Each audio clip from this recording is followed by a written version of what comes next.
Fala, meus amigos e minhas amigas. Antes de você ver esse corte do Bopismo, que tá muito legal, eu peço pra você se inscrever no canal e deixar o like no vídeo. Isso ajuda muito, tá bom? Valeu! Nesses primeiros dias de elenco, como que ele tem se relacionado com os jogadores, com a própria comissão técnica ali, e o que ele vislumbra com esse elenco, né? Porque o André Hernan deu a informação de que ele acha que esse elenco pode ser campeão.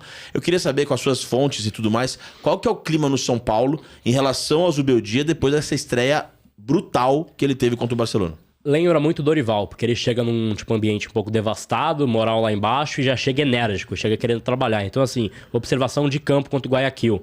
Ele não para, é um negócio, ele é agitadaço, assim. É um cara que perde a bola, ele fica puto, faz assim, ganha a bola, ele vibra. Um negócio assim, o cara sente o jogo junto com o time. Pra mim isso é muito importante, e eu falo isso, não é uma crítica direta ao ex-treinador, mas assim... Eu ficava muito incomodado quando o São Paulo tá perdendo um jogo. Você olha pro banco, tá o seu técnico quase chorando. Você fala, porra, cara, esse time não vai reagir, sabe? Esse time não vai ter uma mudança. Ou você olha pro banco, tá o seu técnico com a mão na cara, travado. Assim como foi o próprio Diniz, muito tempo, fez isso, né? E é um cara que a gente tem umas coisas em comum em relação ao não gosto, talvez, né? Então, assim... eu vejo muito que, cara, o técnico que tá à frente do São Paulo deve estar, claro, puto quando o time tá perdendo, mas, meu, ele tem que ser o cara que o jogador que tá cansado, sabe, dá aquela respirada, olha pro banco, vê o técnico, meu, louco, sabe, reagindo e tal. Então, acho que é um cara que, aspecto enérgico dele faz uma diferença. E aí até postei, gerou um riso da galera e tal. Eu tava vendo lá no jogo, tal, 2-0 pro São Paulo. Tava aquecendo os caras na ponta. O Zubeldia tava dando orientação, ele vira, faz um berro com os caras. Tipo assim, os caras aquecendo 2-0 pra gente, sabe? Então isso eu acho muito legal. É o tipo de postura que eu espero de um cara à frente do São Paulo. Um cara que seja a parte da reação, parta dele. Não só de algum jogador. Porque em muitos momentos, até o jogo em Córdoba... Quando o São Paulo entra o Luciano, ele faz o gol, ele é o cara que vira pros caras, vamos. E o técnico, o técnico tava quase num velório, né? O cara tava quase chorando no banco. Você fala, cara, não dá pra um cara desse estar à frente do São Paulo. Claro que a situação é muita pressão, não dá pra julgar muito, mas assim, eu acho que não é postura de técnico dentro de campo, velho. Acabou o jogo, chora, mas dentro de campo é o efeito Thiago Silva. Não dá pra você ficar... Não, é entrar em campo pela cara do seu adversário, você pode ver quem vai ganhar e quem vai perder, sabe? Então você olhar pro seu adversário chorando praticamente, acabou. Não tem reação. Você tava em Guayaquil presencialmente, cobrindo lá pela arquibancada. Em campo, pela televisão foi uma coisa surreal, né? Nem todo mundo foi pra Guayaquil.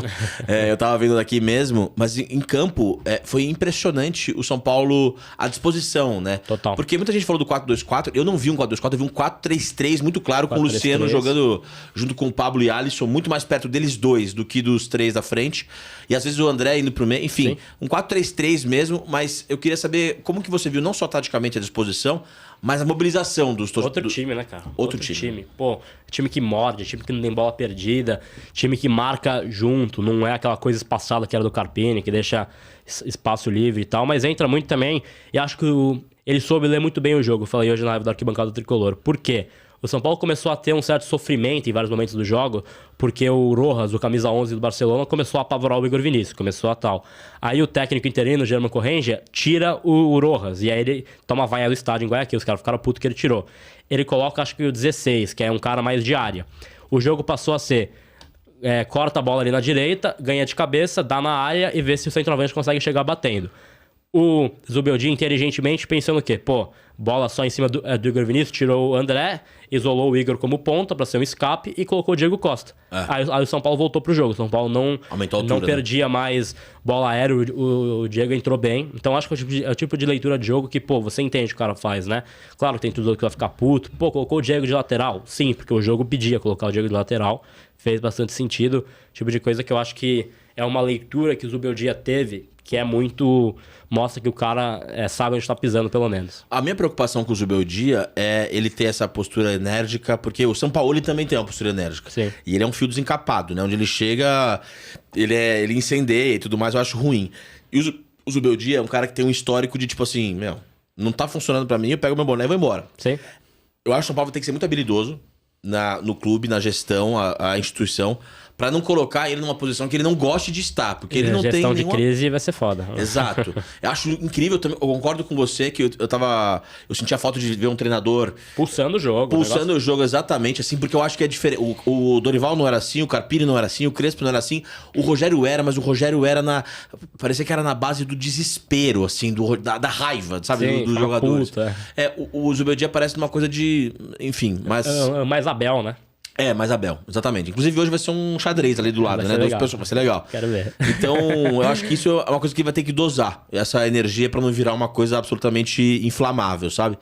E falando sobre o Rogério, cara, você tem informações dos bastidores do Rogério? Porque, até o Nick publicou uma coisa hoje falando do Rogério.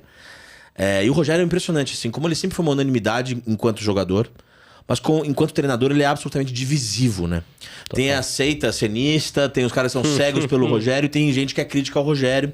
E é impressionante, se você critica o Rogério hoje, um ano depois, fala alguma coisa em relação ao trabalho dele, etc., vem gente de todo lugar te atacar, né? Impressionante isso, é impressionante.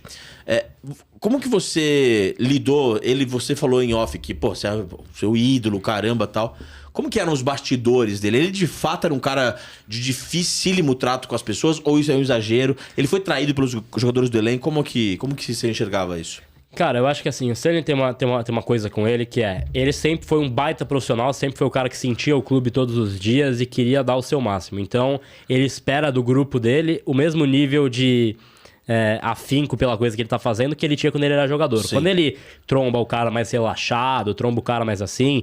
É difícil o trato com o Rogério. Então ele é um cara que não tem muita paciência, né? E aí acho que ele tem que ter mais jogo de cintura porque ele é técnico de futebol e o futebol hoje mudou muita coisa, né? Quando você pega jogador que fica em rede social antes de jogo e tal, acho que o Ceni não tinha isso na época dele do cara ficar no celular no vestiário. Tipo, é o tipo de coisa que é foda pro cara. Então o Ceni tava já pilhado com as situações e vem o post do Marcos Paulo com uma música ambígua, meio que dando a entender, curtiu o comentário dos caras falando fora do Ceni e tal.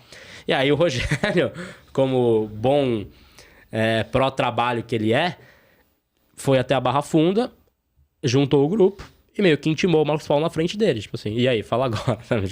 Ele intimou mesmo? Não, houve um papo de, tipo assim, dar uma bronca nele na frente do grupo. E aí dizem... Aí, cara, tem 10 versões disso, porque as pessoas distorcem. Tem gente que fala, foi assédio moral. Pra mim é tipo de coisa que, enfim... Mas aí falam que ele abaixou a cabeça, o Marcos Paulo. Tipo, ficou mal, tal, com a situação. E aí foi uma briga. Isso é público. Isso é de notório conhecimento que teve uma briga entre Ceni e Marcos Paulo. Mas o Ceni tinha algumas desavenças dentro do grupo. E até o Plihal falou aqui, acho, né? Do Luan também. Que é um cara que, ele dá uma coletiva pós-jogo. Não vou lembrar o jogo exatamente... Onde ele fala que, na minha época que eu tava machucado, eu fazia 3 períodos. Hoje o cara entra 9 da manhã e sai a 1, tal. Era pro Luan, que era a indireta que ele deu. Então, tinha uma desavença com o Luan. Então, não era uma situação assim que o Ceni era tudo de bem com o grupo. O cara que não trabalhava, cara que não tinha o nível de assim, profissional que ele imaginava, ele ficava puto e ele dava indiretas, né? Dava recados. E aí, quando tirava do time, tinha uma justificativa. Então é muito isso, mas eu fico muito nessa linha de, cara... Você imagina o Rogério Ceni, um cara multicampeão. Sim. Cara que já pegou vários grupos, tal. O cara, multicompetitivo. Pegar e ficar ouvindo em direta do Marcos Paulo. Deve ser foda pro cara, velho. Eu botava muita fé no Marcos Paulo. Estava um puta jogador, cara, no Fluminense. Quando ele veio... Eu até acho bom jogador. É um cara talentoso, sim. Um cara que tem recursos. É uma cagada fazer o post lá. É que o Rogério esclava o David no lugar do Marcos Paulo. Puta merda. E assim, tá errado o Marcos Paulo? Tá muito errado. Não tinha que postar coisa nenhuma. Mas, ele colocava o David como titular. O David é um tremendo nosso ego. E ele fez questão do David. O David no Vasco, as pessoas enlouquecem com o David. Então eu penso no Marcos Paulo assim... Porque ele não dava chance pro Marcos Paulo, né? E depois que ele saiu, o Dorival deu alguma chance, ele foi bem. O Marcos Paulo depois ele lesionou, foi mal de novo e tal. Mas enfim, não tô defendendo o Marcos Paulo, mas eu achava ele bom jogador e ele, na época que ele reclamou errado, ele merecia mais chance. Ridículo. E o Luan era de fato um jogador indisciplinado? Até o Muricy Ramalho, eu perguntei pra ele na entrevista pro canal do Nilson César, ele Ele falou que isso aí é algo passado. Mas se fosse algo passado mesmo, ele estaria no grupo até hoje, né? Então, é um cara que teve alguns episódios, sim, meio que se perdeu até, assim, falando com pessoas próximas. Parece que o gol na final fez até mal pra ele, no sentido de... Subiu, né? Mas é um cara que, claro, não vou dar juízo de valor do Luan, não conheço o cara pessoalmente e tudo mais. Mas é o que, assim, é pra explicar pro São Paulino que acha estranha a situação. Eu acho que eles estendem o vínculo dele por uma pressão da torcida e de perder ele para outro clube. Por quê? Porque ele com o Ceni não ia utilizar ele para ser um cara titular, para ter o vínculo renovado lá atrás, em 2022, 2023, se não me engano. Tava para sair do clube. E aí o Ceni começou a colocá-lo também por uma certa pressão da torcida. Aí o cara entrou, acho que em 2 jogos, fez 2 gols. É foda não renovar com um cara assim. E tinha uma pressão, tinha um boato de, puto, o Palmeiras tá aí, o Flamengo tá aí, o Galo tá aí e tal. Vai perder o moleque é ídolo, tal, fez gol na final. Então começou essa pressão, foram renovar com ele, pagando até mais do que imaginavam. Desde então, acabou, né? Não joga mais. E tinha um talento, cara, pra jogar. Impressionante. Muito talentoso. Nossa. Eu lembro da estreia dele contra o Corinthians, em casa. 2018. Depois ele pega o Cruzeiro também. Isso. Ele lá contra o Cruzeiro, bem absurdo. Então, até o Cal entrou bem aquele jogo, né?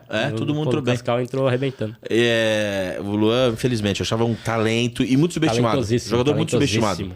Ainda acho talentoso, mas também. Enfim, voltar ao eixo, né?